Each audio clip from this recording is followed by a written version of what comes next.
Hey everyone, today I'm excited to share with you a project requested by one of our viewers. We got a request over the weekend to build a robot that drives and has a grabber attached. This bot is designed to drive around and pick up objects. We can use it to pick up trash. We can use it to pick up Legos. We can make some modifications to the fingers on the front to change what this bot is good at picking up. Let's dive right in. First, let's take a look at this robot in action. Notice how smoothly it maneuvers and picks up objects with precision. This robot utilizes stepper motors, which we can align and make move a certain number of rotations for precise movements. We're using two small motors attached to our spike prime wheels. In order to get a good range of mobility and stay balanced, we use the trackball, which lets our two wheels move in just about any direction. For our grabber, we're still using our large motor, but instead of putting it all the way underneath the hub, like in driving base 1 directions, we let it stick out so that the pinchers don't get caught up on our build.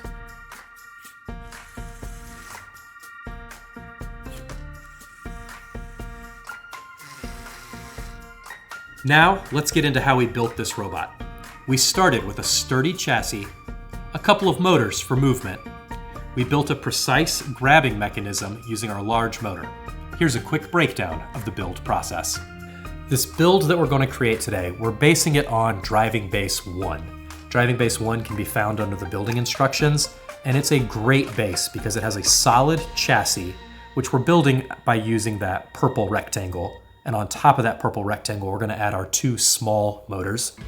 These two small motors are perfect because I want to use those pink movement blocks in order to program my bot to make turns, to go forward, to go backwards.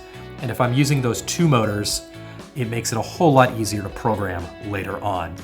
On top of my two motors is where my hub is going to sit later on. And before I attach that hub on top, I need to attach that free wheel that's on the bottom. And that track wheel allows our bot to move in any direction. It keeps it balanced as well. Without that wheel on the very bottom that we're about to add, this bot would just bounce up and down on the ground. It would have a lot harder time making turns. This step is a little tricky whenever we put the hub on top, but we're going to line up those pins, leaving an open pin on both sides. Now we want to make sure that we had rotated those yellow and gray pieces out. So now we can add these long black beams. These long black beams are going to be guidelines for our wires, and they're also going to just hold everything together and be a good point that is sturdy that we can attach things onto later on. Now I attach my two motors into ports, the middle port on both sides. I think it's B and E where I plug them in. And then we're going to just stop building driving base 1. I'm going to use this large motor, but I'm going to jump over to the past the brick robot hand directions. Now they typically use a small motor, but we're going to use the large motor. So this only change we make is right here at the beginning where we use these two blue double pins on top of that purple brick instead of using 4 black pins. But from this point forward, these directions are exactly the same as what the past the brick or robot hand directions have us do.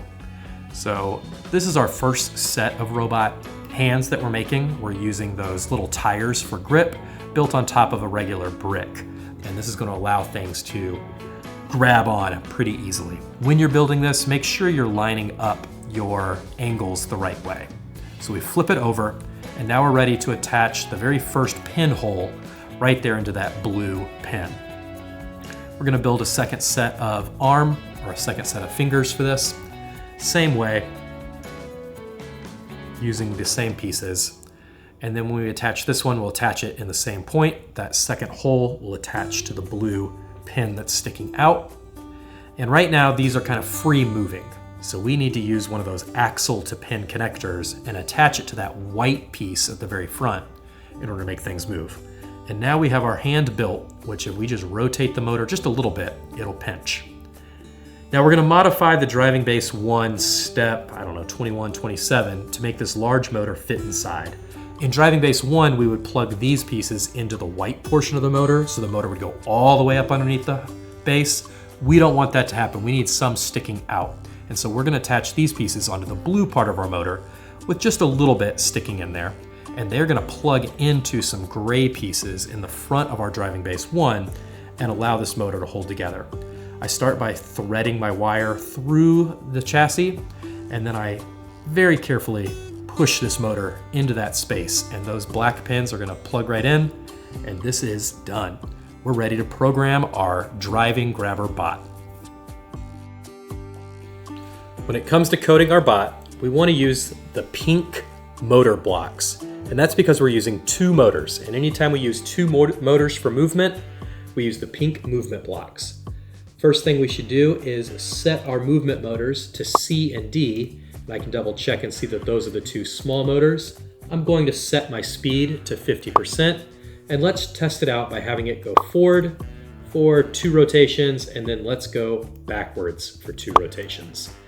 And if this goes backwards and then forwards, we know that we have our wires crossed. Push play. Next, we want to make our pinchers close and open. And for that, we do want to use these more motors functions. And so we'll click on extensions, we'll click on more motors. And what I want to do is I want to get this start motor at 100% power. And then I want to go to regular motors, and I want to run motor F, our large motor. If I want to open my motor, I tell F to run clockwise for 0.2 seconds, and it makes my motor open. And then if I want them to close, I'm going to have F start motor at -1% power. That -1% power is from down here in the more motors. And so let's test this out. This should cause our grip to close. Perfect. We're using the -100% power because it means it's going to keep pressing. So these have some grip to them. They are trying to close constantly. If we just told them to close, they close and then they would get loose. The coolest part about this project is its versatility. With a quick upgrade, we can swap out the current grabber fingers to create a version that can collect other types of trash. Imagine robots cleaning up our streets or parks with minimal intervention.